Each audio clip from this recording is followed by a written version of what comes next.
Welcome to the castle, everybody. This is Nightsaber Z42, and get ready to get sucked through a wormhole as we do a review of Stargate SG-1, the role-playing game. Let's dive in.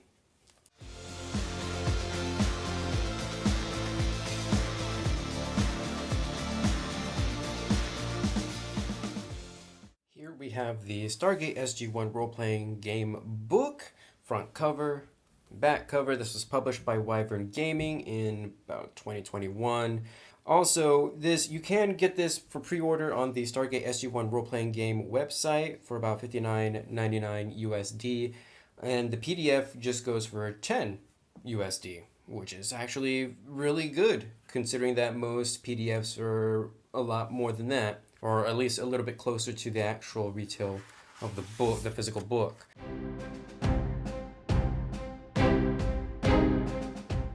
This is a typical introduction chapter that goes through simple questions such as what is the role-playing game, who are the player characters, who's the gate master or the game master in this case.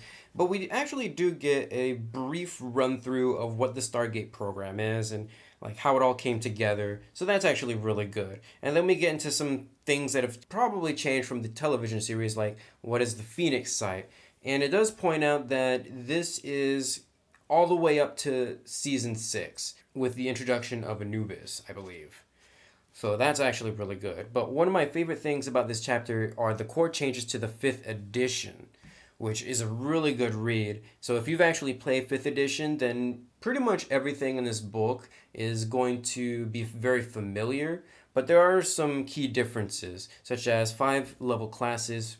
So you only actually level up to 5th level in your classes, and then you gain mission points, which you can spend on feats. Instead of using feet, you're using meters.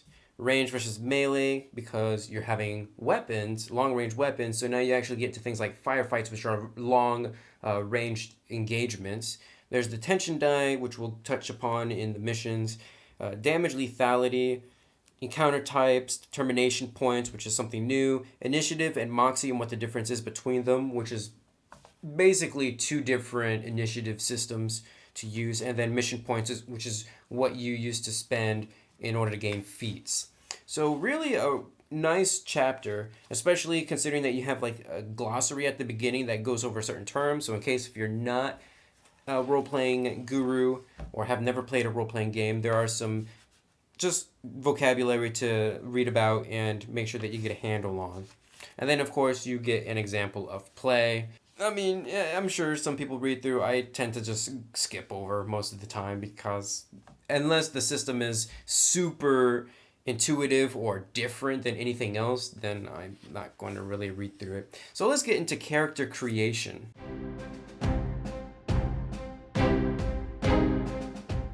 This is the chapter that will get you started in character creation. Like in my character creation video, we'll be taking a look at the next 3 chapters for the full guide of actually going through that process. But for now, this is where you'll start. And this is really generally just an introduction to getting your character created. Although it does list the different steps, so like determining your race, origins, class, ability scores, description or your background, and then calculating your other attributes. I do like that there's a nice little box there at the very beginning to let you know what's coming up. The only thing that I am not a huge fan of, but I can also see why it is that you actually have to reference this chapter twice. So you'll be going ahead, doing everything else, but then at certain points, you'll be coming back to specifically page 19 and then again in page 20 for your ability scores, unless you have that ingrained in your brain, which, I mean, some people might actually have that, and then your other attributes, which can be a little bit different than, standard 5th edition from the Player's Handbook or Dungeons & Dragons. As far as organization, this chapter is actually really concise. I do like that you get the brief overview at the very beginning, but then you get a little bit more detail on the following pages, like choosing your race, choose 2 origins, choosing your class, your ability scores, and how to calculate that. That's all very laid out very well. It's not confusing at all. It's very beginner friendly, which is usually something that you really want in a game that's geared towards that, that you're trying to get some new players for. And as I mentioned before, there's only really two instances where you'll be referring back to this chapter, which is the ability scores and then your other attributes. But other than that, once you're through with this chapter, you might just be reflecting back on it occasionally just to see what's the next step. I do like that races, classes, and even origins do get their own chapters because it does keep things very, very organized. And speaking of which, let's go ahead and take a look at the different races in Stargate.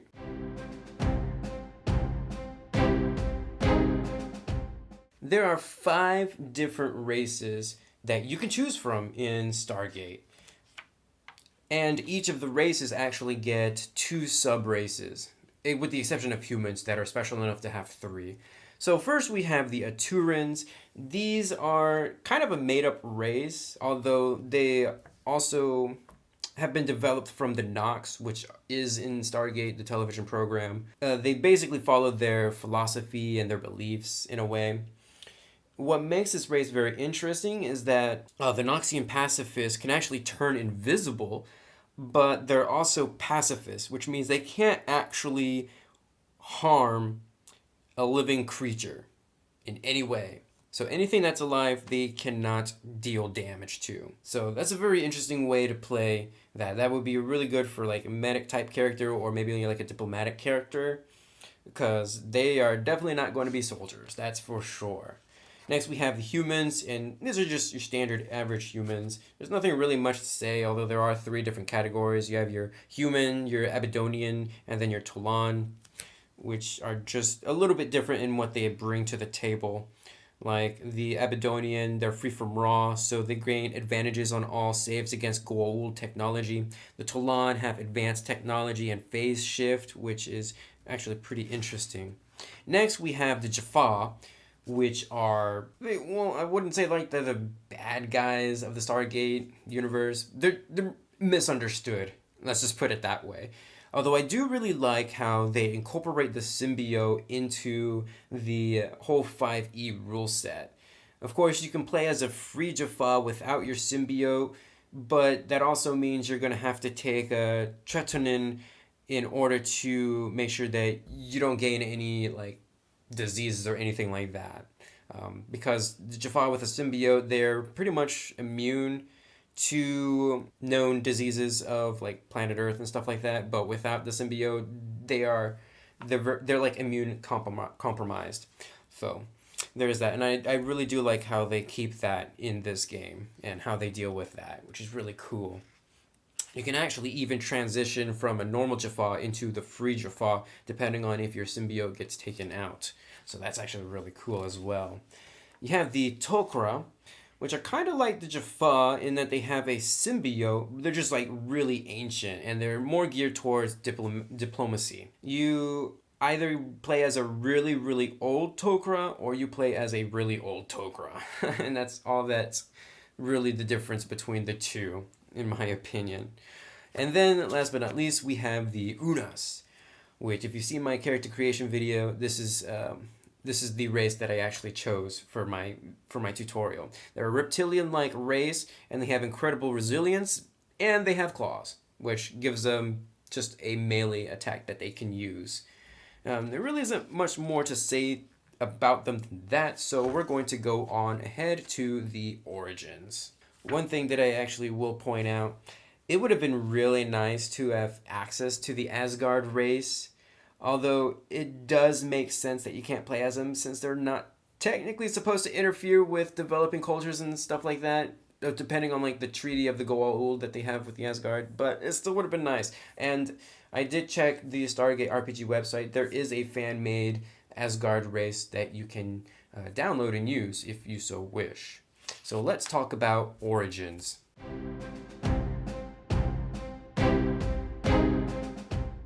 This is really where you start to begin to develop your character's backstory.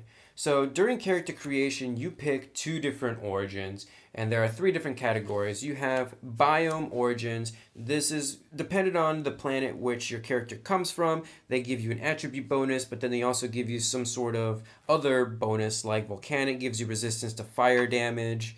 Mountainous reduces the distance you fall by half for the purposes of calculating the damage suffered from falling. I guess being from a mountainous planet, you definitely fall a lot, so I guess there's that. there's a nice mix of the biome origins. I actually really like that.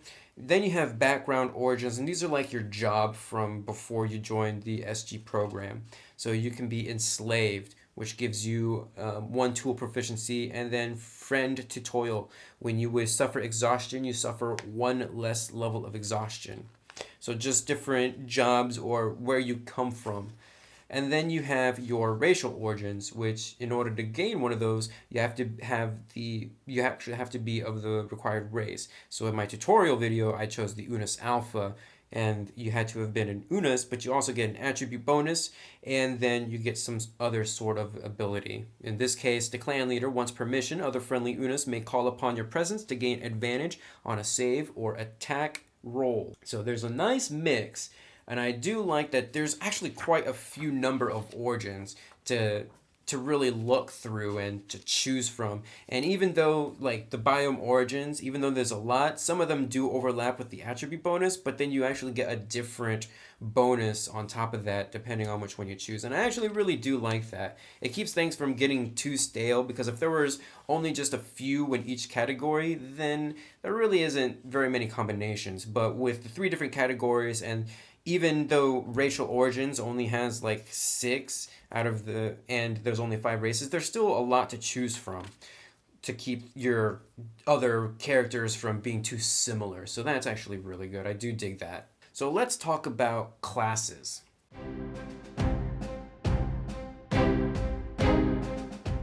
For the first 5 levels of your character, you'll be on a strict path determined by your class. That means every time you level up, you'll gain some class features all the way up until 5th level, and after that, you'll be opting into some feats, which we'll talk about a little bit later. There are 6 different classes to choose from. First, you have the Diplomat. This is the team's face. They can grant the party temporary HP, restore determination points, and gain bonuses to social skills. In a way, they seem like a stripped down version of the Bard, which is actually quite funny in some ways. Then you have the Engineer. These are the mechanics of the team. They can modify equipment and fix machines. They're really good at fixing things. Then there's the Medic, the healers of the team. There really isn't anything more to say than that. They're just really good at healing team members. You have the Scientists, the know-it-alls of the team. They have access to resources called Eureka, which allow them to basically gain advantage on intelligence and wisdom skills. They are really good at making intelligence and wisdom checks. Just straight up. Any check that has intelligence or wisdom, they're really good at it. Then you have the Scout, and these guys are all about surviving. They have access to traps, which are really cool and really good at getting around the field of combat. They are like a stripped down version of the Ranger, just without your friendly beast to kind of be by your side. And then we have the Soldier, the overall combat expert. They are really good at hitting things and hitting hard.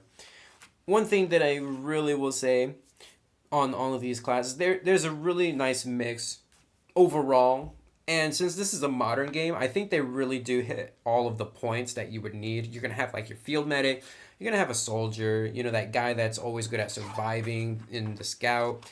Of course, since it's Stargate, you're going to have like that scientist type character who knows it all.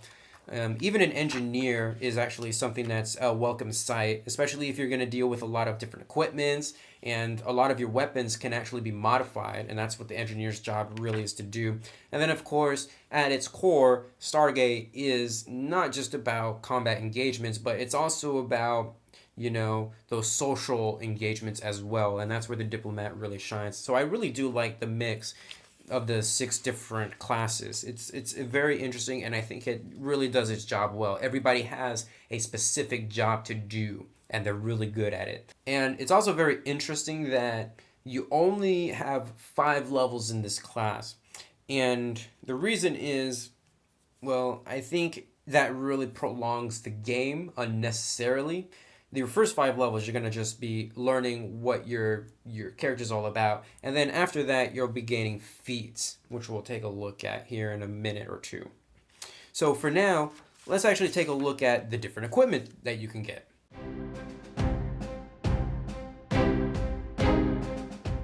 One of the biggest differences between Stargate RPG and 5th edition as a whole is how equipment is handled. Because you belong to an organization with funding and you will already have access to weapons and armor. So, how does equipment actually fit into that? So, the first thing is you are actually going to have a mission prep rating. So, whenever you go on a new mission, you're given a mission prep rating. So, at 0 prep, that means you're caught off guard, somewhere probably inside of your base. You don't have access to your equipment. That can be pretty dangerous. Then at prep level 1, you have your base kit. On your character sheet, you actually have that etched in there. That's something that you're always going to have, your base kit equipment, which comes with a tactical vest, 3 uniforms, a tactical radio, flashlight, water purifier, filtration mask, multi-tool, personal first aid kit, climate clothing, and a combat tent. That's something that you're always going to have. Second prep level, you get a little bit more stuff, which is basically just really spare clips for your different weapons. You might get like an inflatable boat, solar recharging station. So as the prep levels go up, you're really expected to be out in the field a lot longer. So by the time you get to prep level 4, that's basically when you're developing a new forward base. And that's really interesting. I really do like this whole prep system, especially for an organization like SG-1. You know how they always send the rover through the gate first, and then the humans go in after that. So I really do like how that's handled. It's really interesting. Of course, there are other weapons that you can get or that you can acquire, but all weapons belong to a category. So, for example, long arms. You're going to have the FNP-90 or the MP7A1 submachine gun, the H&K SR9TC. So they all follow similar rules in that they all do the same amount of damage. So this game isn't weapon specific, it's more of weapon type specific. So all weapon types that are long arms are going to do 2d6 damage, piercing damage, have a range of 200 meters, a capacity of 30, and a reload of 1 action. And they are going to have 2 bulk. So I really like how that's handled. It makes it so that you can, like, the best way that I can equate this to is that all weapons are fairly cosmetic. They're just purely cosmetic. It's like getting DLC for a game and you're just getting a new weapon skin. So you can either have the weapon skin of a FNP-90 or you can have a weapon skin of a MP7A1 submachine gun. It doesn't matter because it's going to do the same thing functionally. Although you'd have different types of weapons like an RPG, a sidearm, a shotgun, even a flamethrower, or your grenades, whether it's a flashbang, smoke, or fragmentation, which actually have different effects because that's how they work. And then you're going to have your armors. So you can have common armors that your primitive races are going to have, like furs, leather, chainmail, plate mail, or you're going to have like your actual armor, like your tactical vest, tactical helmet, tactical armor, and they do different things. Like your tactical vest is a light armor, so you can actually use your dexterity modifier with your AC, or you can have tactical armor, which is heavy armor, which is a set AC of 20. So there's lots of different gear to actually use, things that, as in a modern setting that you're always probably going to want to be with, like a flashlight, or most important is the GDO, which basically lets you into your base from the Stargate, because if you don't have that, you're basically going up against an impenetrable shield, and you just straight up die. And things like the multi-tool, your med kits, scuba, if you're doing underwater stuff. There's a lot of different types of gear, or just different specific gears, and that's really good. And then, of course, you have your common alien gear. So, like your Zakniktel, which is the Jaffa weapon, where it's like once you stun and twice you actually kill them, or something like that, which I think is a little bit different in this game. So, very good for that. And then, of course, you have some vehicles that you can use, which is also really cool that they included that. And I actually do want to take a moment to say that even if you're not running a Stargate campaign, like if you just want to do a military style game, this would be absolutely perfect for that. Like, you have so many items, equipments, vehicles to use for a modern setting like that, and you can just run that in, just take the sci-fi elements out, and that would be perfect. Or any type of a game where you're doing like a modern style organization type play, like your Marine or like a mercenaries or something like that. This would actually be really cool to just strip down its like some elements and just use that in your game. This would be very perfect for that. And I actually really dig that. That's what I see. That's where I see the value of this book coming in play, is just stripping things down and using it in a game of your own. Not necessarily Stargate, but like in a game that you want to play. So let's take a look at FEATS.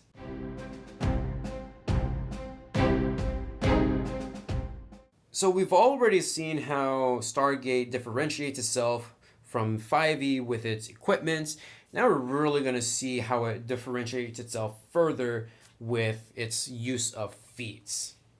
So as I said before, the first 5 levels are a straight linear path in whatever class you choose. But once you get to level 6, you start spending mission points, or MP, to purchase feats. Now there are 9 different categories. You have your general feats, which, enough said, these are general feats that anybody can pick up. Then you have your combat feats, and they are separated into general, melee, and ranged, depending on what weapon you're using, if any. Again, anybody can really use these feats, and they do have the MP cost and the required level in order to actually use it. Then you have your downtime feats, and yes, downtime is a big thing in this game. There are actually different actions that you can do during downtime scenes or episodes, which is actually really cool, so that this kind of caters towards those downtime segments. They might seem like side stuff, but in a way, they actually do bring extra stuff to the table, like in your preparation and going and like bonus, maybe like bonus HP when you go out into a mission and stuff like that. Then you have your inspiration feats, and these are most useful for diplomats for their use of inspiration. You have modification feats, which are useful for your engineers. You have your procedure feats, which are useful for medics, discovery feats, which are useful for scientists, and field hacks, which are useful for scouts. And then, of course, we have tactic feats, which are useful for soldiers. So overall, there's like a really good balance of feats between all classes, and I like how each class pretty much does get their own smattering of feats that they can buy in. And I do appreciate that, some of your power gaining feats they cost more. For most of the part, a lot of the average feats just cost 5 MP, which is okay. Let's talk about using ability scores.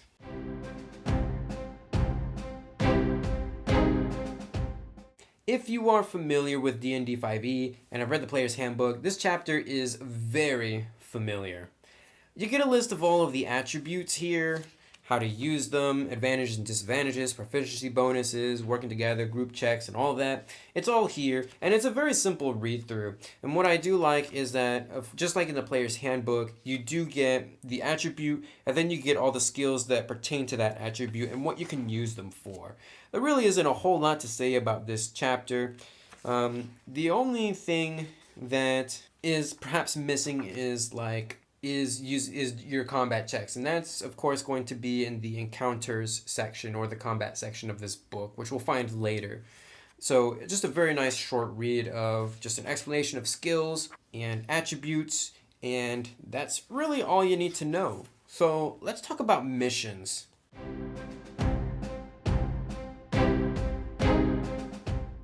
I actually think this chapter is a little misleading. This is pretty much the rest of the system design that doesn't fit into ability scores, using skills and stuff like that. These are things such as movement and the new tension system, jumping, speed, damage and healing, resting, which I guess in a way does kind of encompass mission, but I just find that missions is what I would expect to be the encounters chapter and all of that. So there are three differences that I would actually like to point out that have made a change or that are different from 5e. The first thing is the tension system. This is to set the overall danger level of the mission or campaign, because at its very nature, this game is trying to emulate a TV show. This is a very interesting concept because some beasts and some abilities actually do use the tension die to determine effects, and some situations might lead to adding a roll of the tension die to determine a result. So you have 5 different tension levels, from comedic, standard, growing, dire, and all is lost. And of course, you start at a D4 and you work your way up to the D12 for all is lost. And so basically, you're just rolling that tension die and adding that number that you roll to whatever effect that you're doing. So it can make things really problematic, especially in combat if you have to use that, or it could just make it comedic. So, on paper, this seems fine. I'm not sure if I would actually really use it, mainly because of the way that they phrase certain things. Comedic, standard, and growing, I believe, are all supposed to be non-lethal by default, and to me that just takes away a lot of the fun out of the game. That ever-growing threat that your characters can be harmed and, potentially die. You only start getting to lethal damage at dire and all is lost. And for something that's trying to emulate a TV show, that's fine, but I like my games hardcore, so I would probably really change a lot of that stuff. Second thing that's really drastically different is determination. So determination is the main bulk or gimmick, I guess, of social encounters. A character has a determination pool which they can wager to make progress or to make a roll on a social encounter. And I'm using social encounters because that's where I really see this coming into play the most, although you can use determination for other things, I suppose. This represents the inner drive of a character, and so if they actually reach 0 determination, like you've spent all your determination, then you are emotionally drained and you really don't contribute to the advancement of the plot or the social encounters. It's very interesting, I will say, and I don't have any experience using anything like this, so I can't really paint my opinion upon it. This is something that I would actually have to play around with, but I will say, because it is something that's quite unique, I would say go ahead and use something like this and see how it plays out before you just say, oh, that's really different, I'm not going to use that. Because it really does change the nature of, social roles, anything that's using charisma checks and stuff like that. The third and last thing that I want to point out is moxie and initiative. So initiative is when at the very beginning of a combat encounter you roll for initiative. We all know that from 5e. But initiative is split into 2. So you have your standard initiative and then you have your moxie. Your standard initiative uses dex or wisdom, and these are used for combat encounters. Moxie uses intelligence or charisma, and these are used for social or puzzle encounters. And I absolutely love the fact that they split initiative into 2. So when you're doing a social encounter, you use Moxie. And that's something that I would really want to use in 5e from now on. And just to make my social encounters a little bit more complex than, roll that charisma check and this is what happens. Of course, you do have some environmental rules. So things like gravity, harsh temperatures from heat and cold. Those are things that you'll actually have to worry about, and I'm actually really thankful those are here because I don't think that was in the player's handbook in 5e. I think that was more of a Dungeon Master's Guide thing. So let's talk about encounters.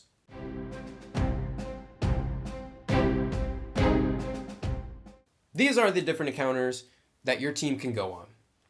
And I really do like the organization of this chapter. First, it gives you a clear and concise description of what that specific encounter is, and then it also gives you the different steps to running those encounters. So there are 6 different plot encounters. You have Convince. I'm actually going to point out the different steps for Convince because it's the very first one. So this is where you want to convince an NPC to do something for you. So first you would wager your determination points, you would spend them, and then you would describe the approach that you're going to use into determining that. So this would be like your role-playing type. Then you would make a check. So you would actually gain a success or a failure. You can gain a critical success or a critical failure. And then you would consult the threshold chart.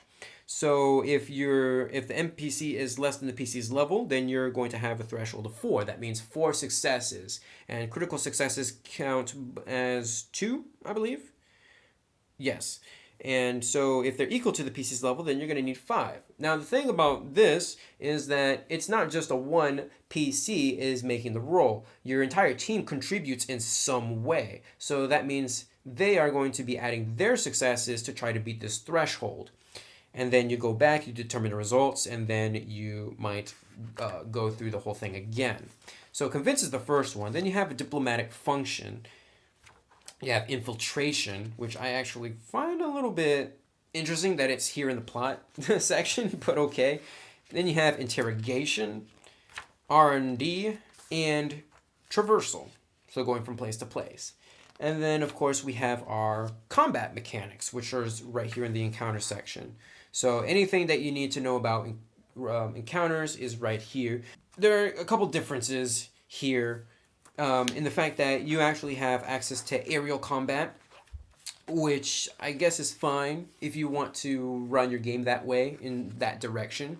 You can actually do that. But one of the biggest differences that I have here for you is the firefight encounter. So firefight is your long distance encounters.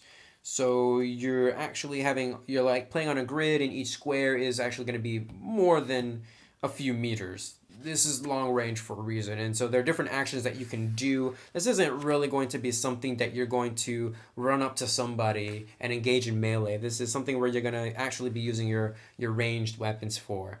So very interesting that that's in here, which also does solidify that this type of a system can be used for any modern or military style game, which I absolutely dig. And then the last thing you have is pursuits, which is actually really cool. I really do like that there's rules for doing a pursuit, and that you actually have different actions depending on if you're in the lead or the pursuer. And that's really cool. I really do like that. Skirmish is just your standard combat that we all know from Dungeons & Dragons. So let's talk about the Stargate program brief.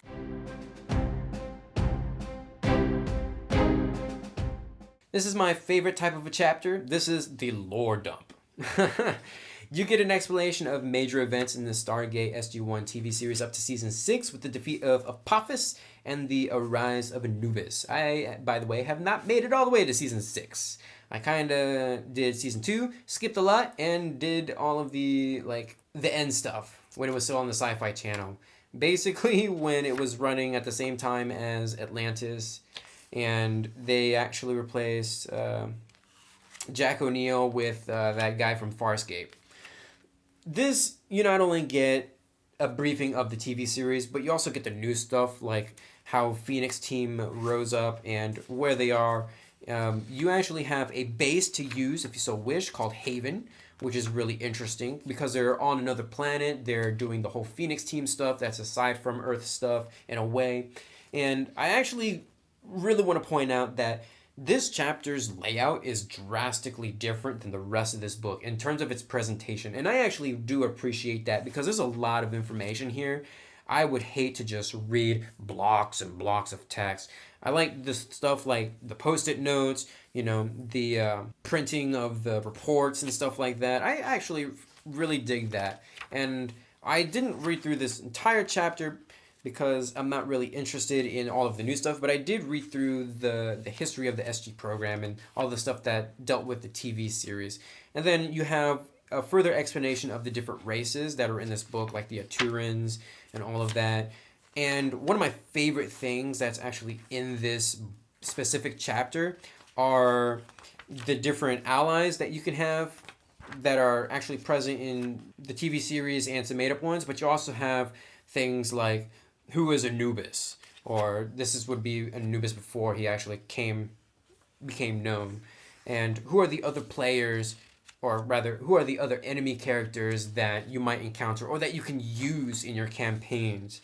So all the different Goa'uld, those are really cool to read through, and the different Goa'uld threats and stuff like that. It's so cool. It really does expand the entire universe of this entire series in a way. So a really good read through if you're into that sort of thing. Although if you're not, then you can definitely skip. So let's talk about being a Gate Master.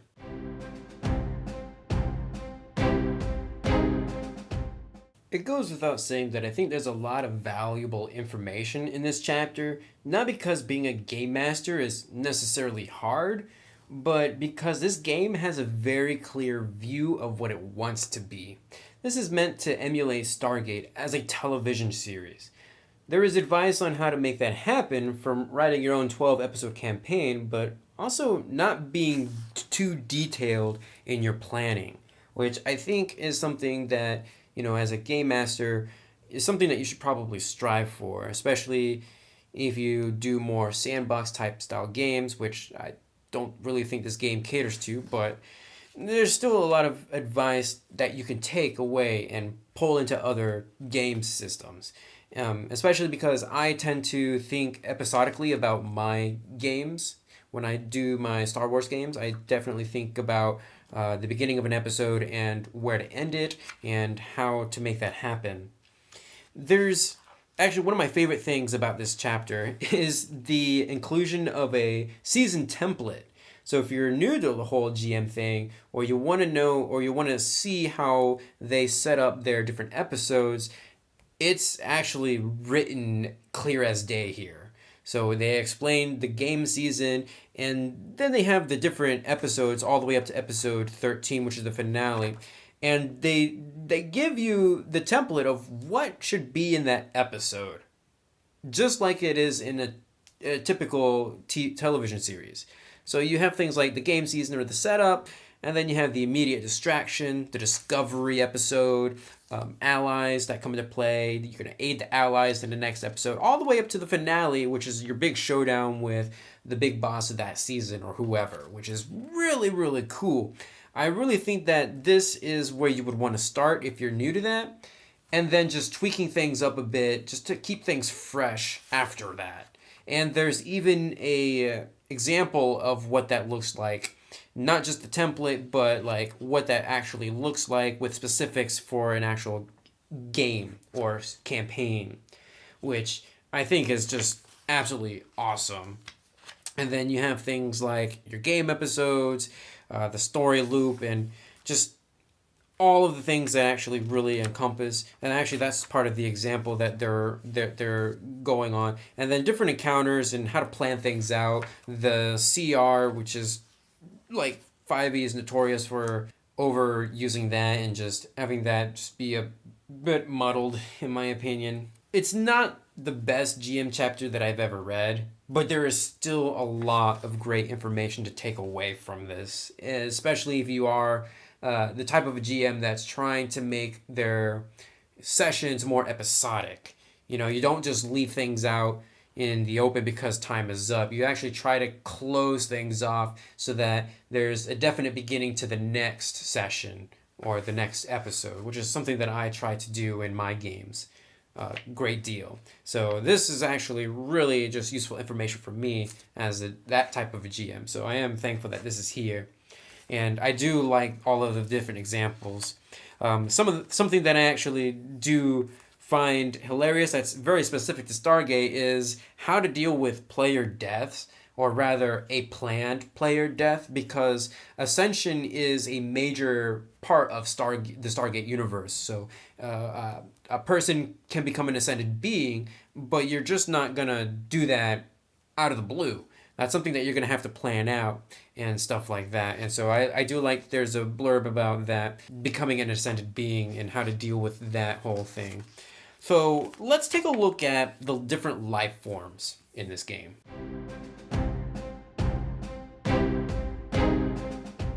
This is the monster manual of the book, and I actually have mixed feelings about this specific chapter, because when I first read through it, I hated it for a very, very dumb reason. and that was its lack of pictures. Let me show you an example. So these are your stat blocks for different enemies. And notice how you don't really see any pictures. And when you look through a typical monster manual or creature codex of any kind, you expect to see pictures of what that creature might look like. But you don't really see that here. And then again, the main point of this chapter, as I read through it my second time, isn't to give you specific creatures, although there is some of that here. The point is to give the GM the tools they need to create their own enemies. Let's take the Jaffa, for example. Do you need to build a Jaffa with a CR of 10? Well, just take a look at the Jaffa attributes, go to the CR 10, and now you have their proficiency bonus, their hit dice, their strength, their speed, everything that you need to know, and even some of their special abilities that they get, like the attack specialist. You just plug that in there, and boom, there you go. Some of the Jaffa customizations are things like symbiote, they're going to have that. You can give them any feats, specific Jaffa weapons that they use, that's also there. So now I can have an elite Jaffa troop at CR 10 and plug that in. Or maybe I just might have a, standard Jaffa soldier minion to put in there if I really need to, if my players are that high level, which probably not. But you also have that some specific examples of Jaffa troops. So if something unexpected happens, now I can take a CR1 Jaffa troop or CR3, CR4, CR5 and plug those in, and I have all the stats right there as well. So I would really use the building tools for maybe boss level, mid-boss level type creations that I want, or something very specific like a nemesis type of a deal.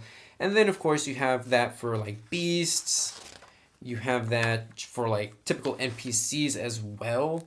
Like if I'm using an NPC, let's say I need a scientist, that's here, or a diplomat from a human colony, then I have all the diplomats here, all the way up to CR, 19, and then I have some engineers. So I do actually like how that's split into different level, or your different classes. All the classes are represented here, in case you need an NPC to fill in a certain role, or something like that when you're going to a new colony or something like that. And so I actually do like that. It's a very nice way of saying, here are some tools that you can use to build your whatever you want, but then we also have some specifics because we know that it's also going to be unexpected sometimes. And so would I use these? I would probably use these more than my own creations, and until I actually start getting to those high tier nemesis, this is the main boss of the entire campaign, that's when I would actually start building it and stuff like that. Or the beasts, I would actually probably build my own beasts, because each planet's going to have some certain unique and different creatures of that caliber. At the very end, we do have a really nice index. It's a couple pages long, gives you everything that you need and the page numbers. And then you have your Kickstarter backers, which unfortunately my name is actually not on here. But then again, I don't actually think I filled out the form to have my name included, so oh well. Let's skip on to my conclusions.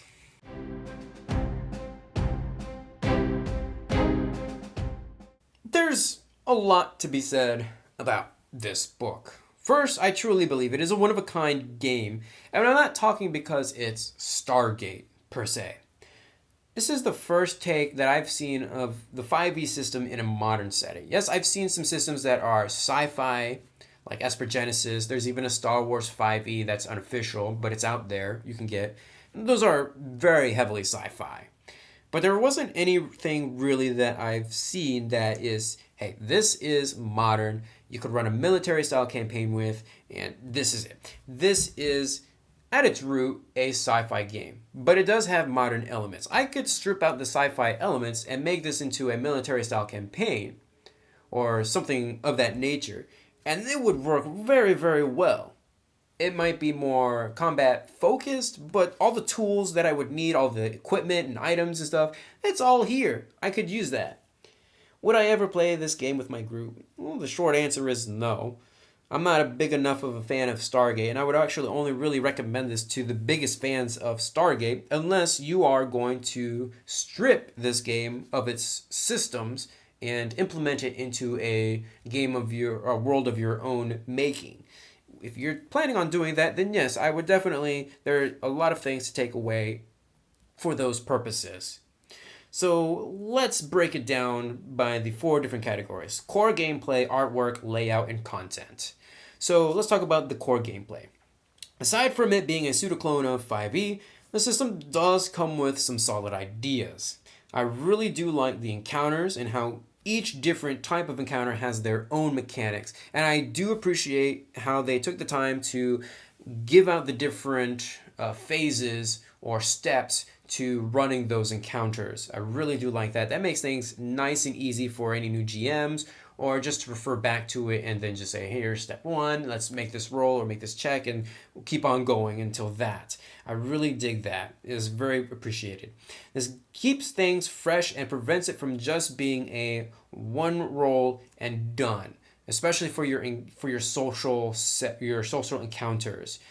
Because one of the things that I really dislike about 5e and a lot of other different games is that how they treat social situations, where it's just a roll, and if you make the check, then things go your way. It's either a pass or fail on your social check, and I do appreciate that they try to make it a little bit more inclusive than that. They try to bring a little bit more to the table, especially with determination points and having a threshold to beat in order to gain things your way, and how every character that's present in the scene has something to contribute in order to beat that threshold. I really do appreciate that.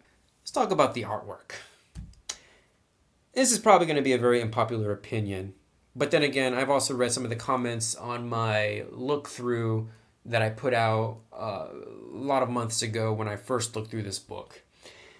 I do not like the artwork at all. And it actually starts with this picture right here, this front cover. This image is horrible. You get a back profile of like 4 characters. Like, I probably wouldn't have even known that this was a lizard guy. I would probably think it was the swamp creature horror film movie guy. You see a human over there, probably another human guy. You probably don't even know it's a Jaffa, except he's holding the staff. I don't even know what that is because of the hair, and it looks like there's twigs coming out. And you do get like a face of one who's like turned around. There are so many different ways that I could have taken this and flipped it around and still gotten the Stargate theme out of it. But this, it just seems like poor in art taste. And let's go back a little bit. I'm not going to focus on this cover image for much longer. I am not a fan of this colored pencil style artwork. I'm very thankful. I will give a point where it's due. I am thankful that it is very consistent. For the most part, you get the same colored pencil style art. It's just not my thing. So let's move on. It's just not my thing. There are some 3D art, and I'm not a big fan of the 3D art at all, especially when it looks janky in a way. But hey, that is the thing. I like 3D art on things like equipment. That's fine. And there are some really good pieces of art.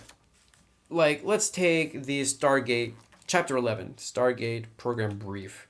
The very first picture you see when you turn to that chapter. Boom, right there. That is epic. I actually really like that. I like pieces like that. I don't like the whole look of the colored pencil. I don't like, sometimes they're including like 3D art or whatnot, or whatever this is called. I don't really care for that.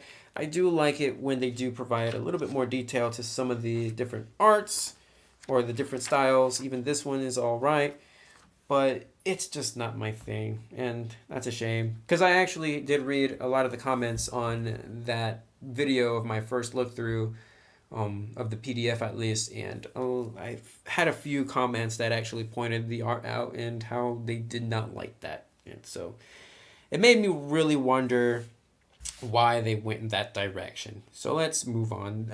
Layout's going to get a thumbs down for me. So let's talk about the layout. So core gameplay is thumbs up, artwork is thumbs down. Layout, I actually think it's on point. I appreciate the process of character creation being spread out over several chapters, and that's very typical of most systems as far as I see, but that chapter on character creation spells things out in a very introductory fashion and gives you those concise points of what to expect from the next chapter and so on. I also appreciate that the lore chapter is aesthetically different, considering that there's just a lot to read through that chapter. That is actually the biggest chapter of this book, by the way. It's probably really hard to see, but these pink pages right there, that's actually all that chapter 11, the lore dump chapter. So kudos to them for making aesthetically pleasing and just overall a joy to read. So that's getting a thumbs up for me as well. The content. This one is going to be a little weird for me to have to say anything on because it really reminds me of the Player's Handbook from Dungeons and Dragons. But this entire book is not geared just towards players. There is a very well thought out GM chapter, but something that I actually really find missing is that introductory adventure. If there was an introductory adventure, that probably would have sold me on actually wanting to run something like this.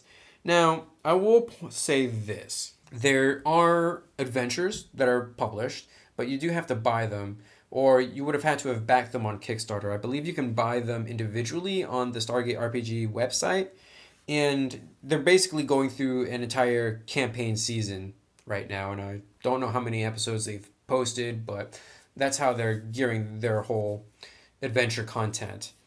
So it is out there. I just kind of really wish there was something like a very rudimentary introductory adventure to kind of get players pumped up about this game. And there wasn't really any of that here. Instead, we do get a very detailed outline of an adventure template. But again, it would have been nice to have something to just run for new players. So there is that. This was actually going to be neutral for me. So we got core gameplay is thumbs up, artwork is thumbs down, layout is definitely thumbs up, and content's just kind of sideways. This is a very interesting book to have reviewed because there's a lot of interesting things, but I would really only recommend it if you are a fan of Stargate as a whole, or you're looking for something modern to run and just want to take all the elements or the systems of this book and put it into your own world. That's where I would stick with that. And I don't plan on doing any of that, so this is just going to go up on my bookshelf. Thank you guys so much for watching. Feel free to leave a comment down below. Give this video a huge thumbs up to support this series, and subscribe if you would like to see more. I will see you guys in the next video.